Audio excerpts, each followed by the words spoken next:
Nous allons maintenant voir la troisième semaine du développement embryonnaire qui est caractérisée par quoi?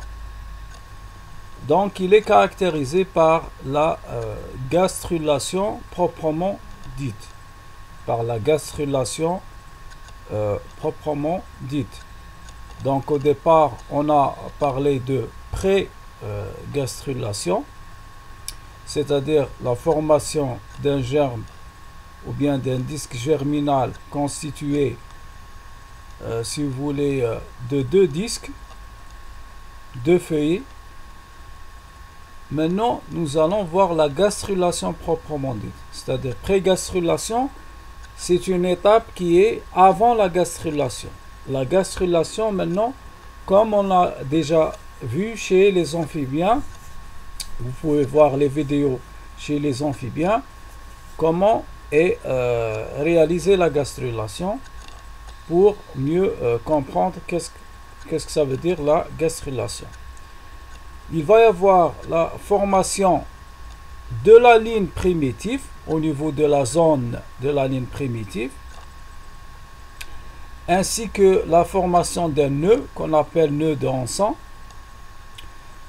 Ensuite, il va y avoir la mise en place, si vous voulez, au niveau du mésoderme extra, si vous voulez, intra-embryonnaire. Donc, il va y avoir la formation d'un mésoderme intra-embryonnaire. On a vu donc le mésoderme extra-embryonnaire. Au niveau de la troisième semaine, il va y avoir la formation d'un mésoderme intra-embryonnaire caractérisé par, si vous voulez, des zones qu'on va les voir. Chaque zone a sa appellation. Il va y avoir aussi donc l'apparition des premiers, ou bien un premier transfert au niveau du cordon ombilical et l'apparition des vaisseaux sanguins, c'est-à-dire les premières apparitions des vaisseaux sanguins. Ensuite, on va avoir aussi l'apparition d'une cavité qui est en forme de U. Nous allons voir cette formation.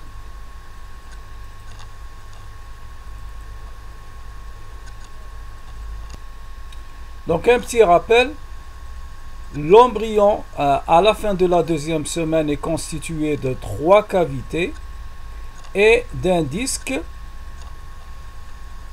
Et au niveau de ce disque, on a dit qu'on a deux zones. Une zone où on a donc la zone de la ligne primitive et une autre qui est dite donc, si vous voulez, la plaque procordale, qui est en jaune ici.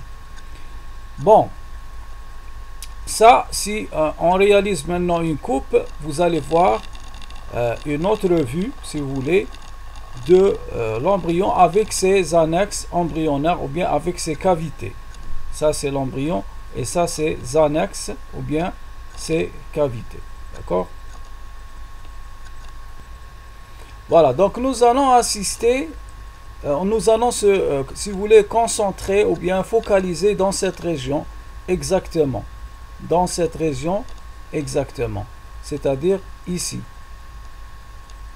Dans la vue générale, si vous voulez, ici. Et au niveau de la coupe, ici. Donc, nous allons essayer de voir qu'est-ce qui va se passer. Pour la formation de la ligne primitive, au niveau de la zone de la ligne primitive, ou bien pour l'installation de notre mésoderme intra-embryonnaire, c'est-à-dire qui se trouve à l'intérieur, je vous rappelle que la gastrulation, c'est l'installation de 3 feuilles, de 3 couches, qui sont l'ectoderme, le mésoderme et l'endoderme.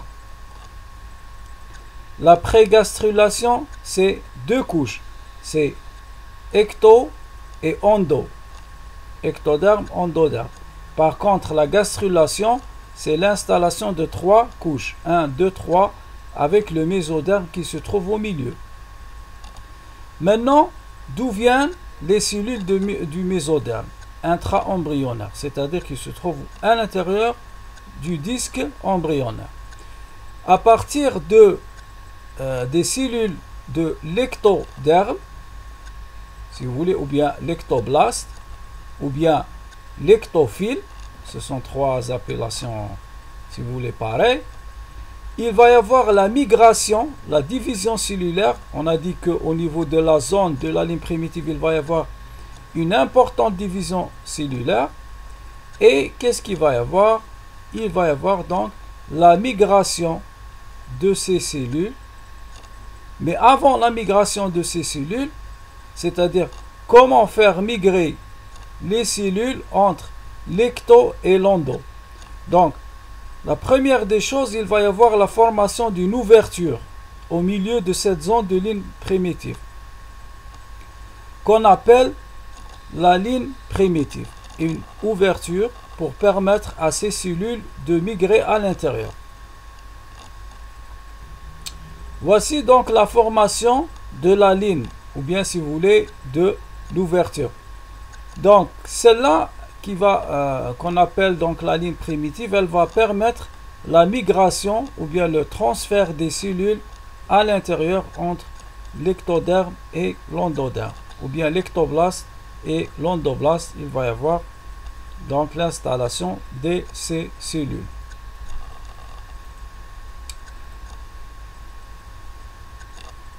Elle se trouve où, cette ligne de la zone, si vous voulez, cette ligne primitive?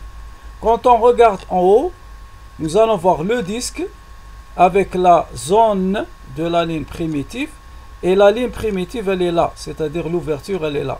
C'est un sillon médian, c'est un sillon, si vous voulez, médian, qui se trouve au milieu, ouverture, sous forme d'une ligne, ici. Nous allons voir d'autres schémas et d'autres représentations de cette ligne. Donc on aura là, si vous voulez, la spécialisation, ou bien si vous voulez, la transformation de ces cellules qui sont d'origine ectodermique en mésoderme, si vous voulez, intra-embryonnaire. C'est ça, c'est le mésoderme intra-embryonnaire, ce sont ces cellules. Et ça, c'est le extra-embryonnaire. L'extra-embryonnaire. Bon. La migration continue. La division cellulaire maintenant du mésoderme intra-embryonnaire s'accentue et s'achève pour former un tissu ou bien si vous voulez, une autre couche ici au milieu. C'est pour ça qu'on parle de méso. Méso, ça veut dire milieu. Donc, en regardant en haut, ici, vous allez voir donc la ligne primitive. Elle est là. La ligne primitive. Qui se termine au milieu du disque embryonnaire par une ouverture ou bien un pore qu'on appelle dépression primitive ou bien nœud de Hansen. Donc c'est quoi un nœud de Hansen? C'est juste un pore ou bien une ouverture qui se trouve au centre de notre disque embryonnaire. Ensuite on a l'ouverture ou bien la ligne primitive, et toutes ces cellules là qui sont en vert, ce sont des cellules d'origine ectodermique.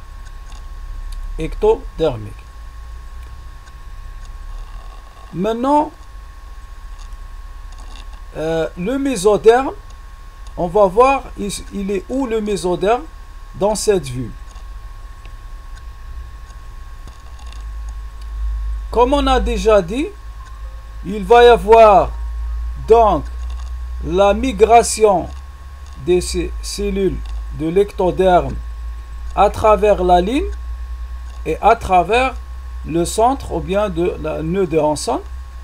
des cellules qui vont pénétrer entre les deux feuilles, ou bien entre l'ectoderme et l'endoderme, qui vont pénétrer latéralement.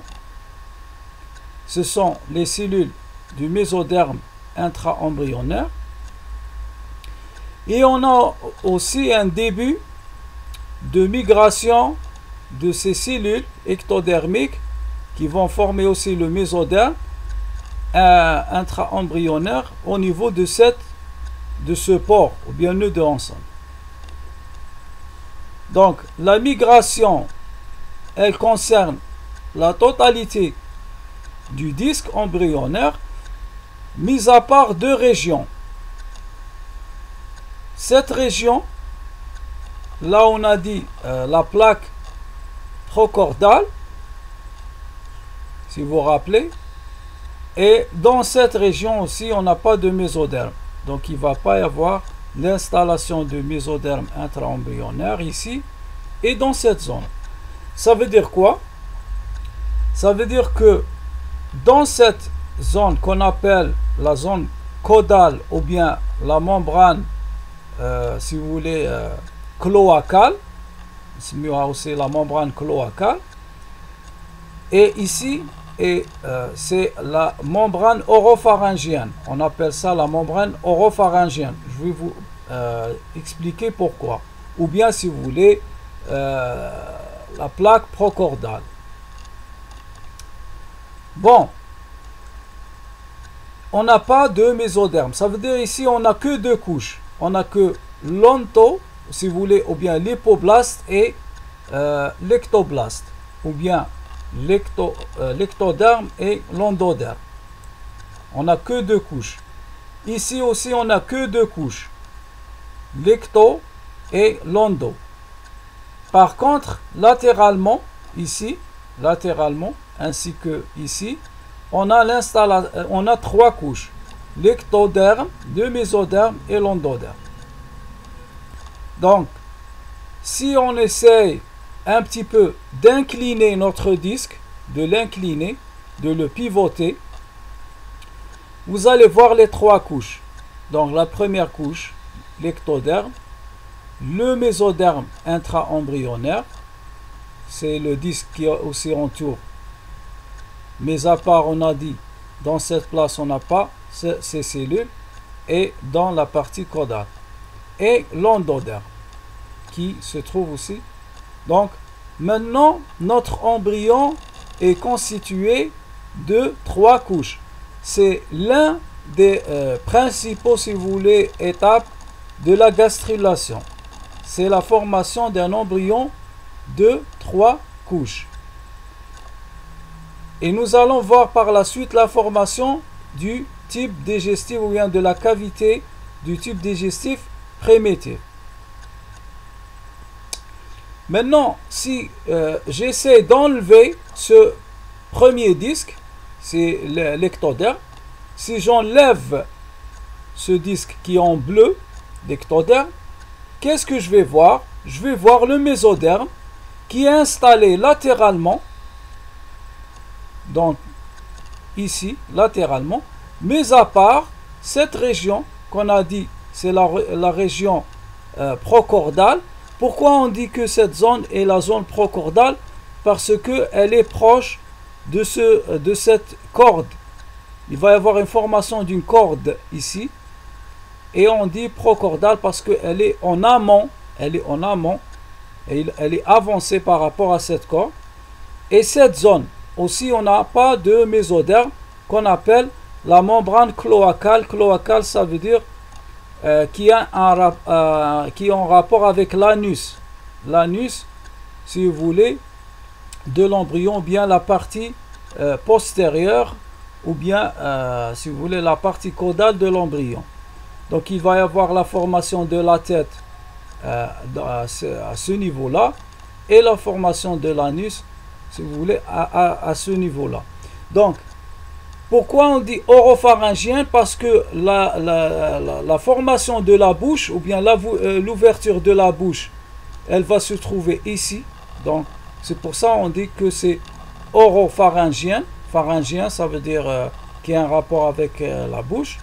Et cloacal, ça a un rapport, c'est l'ouverture de l'anus, et ça a un rapport avec, si vous voulez, l'anus. Voilà, donc c'est pour ça on parle de la partie caudale ou bien cloacale à ce niveau. Là, on n'a pas de mésoderme parce qu'on sait très très bien que le mésoderme, il va former des muscles, il va former, si vous voulez, de l'os. Et pour l'ouverture de la bouche, on n'a pas besoin, c'est-à-dire pour percer cette ouverture, on n'a pas intérêt à avoir des muscles et de l'os. Donc ça va faciliter l'ouverture de la bouche.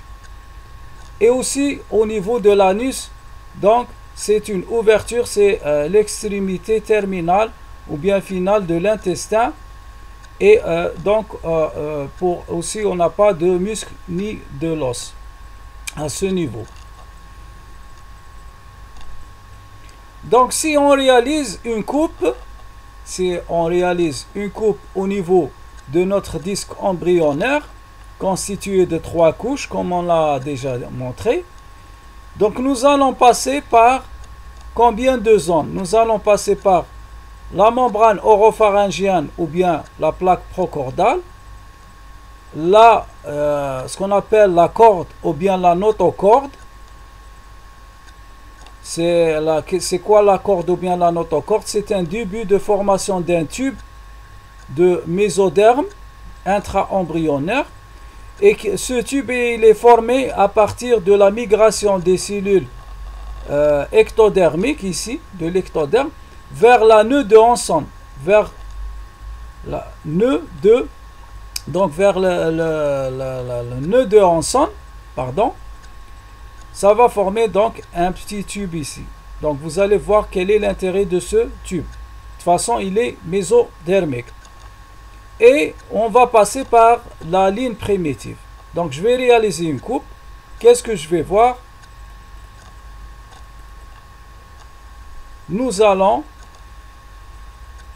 en coupant le disque d'une manière, si vous voulez, longitudinale, vous allez voir que,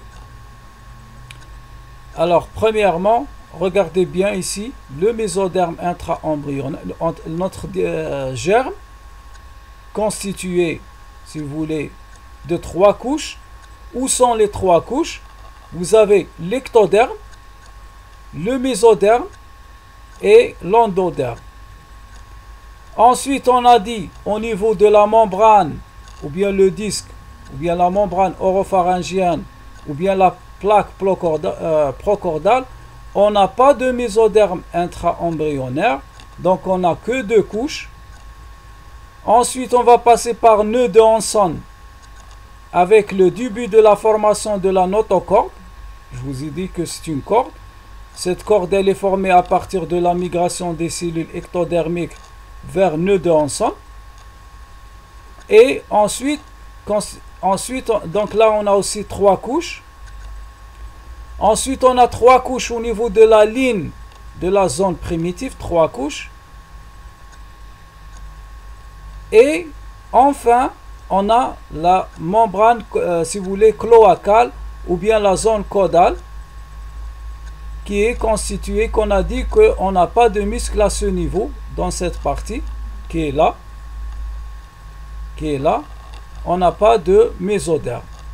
Donc il va y avoir deux zones où on n'a que 2 couches, cloacale et oropharyngienne.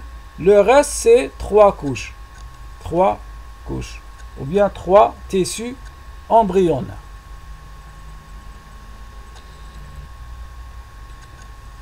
Dans certains ouvrages, vous allez voir ce schéma qui représente la gastrulation ou bien la 3e semaine du développement embryonnaire, le début de la 3e semaine. Ça, c'est, si vous voulez, l'utérus de la maman, ou bien qui est en vert, c'est, si vous voulez, la première couche de l'utérus, l'endomètre. Vous avez ici donc le chorion, ou bien si vous voulez le tissu qui va, trophoblaste, qui va former avec des villosités, etc., où là il va y avoir donc l'échange avec le sang maternel par filtration. Ensuite, on a notre disque embryonnaire, la cavité amniotique et la cavité vitelline secondaire. Et le disque embryonnaire qui est là. Le disque embryonnaire, c'est maintenant, si j'essaie de faire un grossissement de cette partie-là, vous allez voir ce schéma, le disque. Vous allez voir qu'on a notre ligne primitive avec nœud de Hansen qui se trouve au milieu. Vous avez la membrane bucopharyngienne ou oropharyngienne qu'on a parlé, qu'elle est constituée que de 2 couches, il n'y a pas de mésoderme, et la membrane cloacale ou bien la membrane caudale qui se trouve postérieurement, qui elle aussi constituée que de 2 couches. Et vous avez ici donc votre disque, le disque, si vous voulez, embryonnaire constitué de 3 couches latéralement constitué de 3 couches, l'ectoderme, le mésoderme et l'endoderme.